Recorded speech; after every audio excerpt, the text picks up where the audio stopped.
আসসালামু আলাইকুম সবাইকে আমার কুকিং চ্যানেলে স্বাগতম।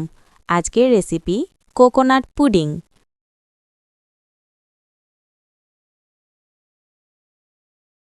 পুডিং বানানোর জন্য ক্যারামেল বানিয়ে নিব।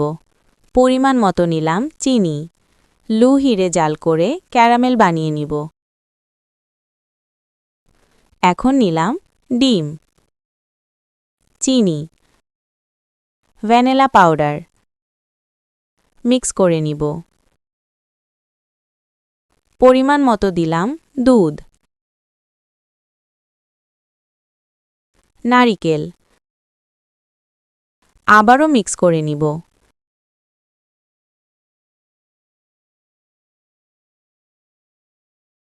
পুডিংয়ের বেটার দিয়ে দিলাম ক্যারামেলের পাত্রের।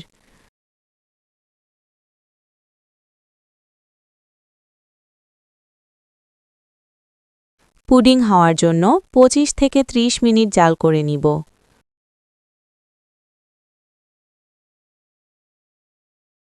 হয়ে গেছে পুডিং।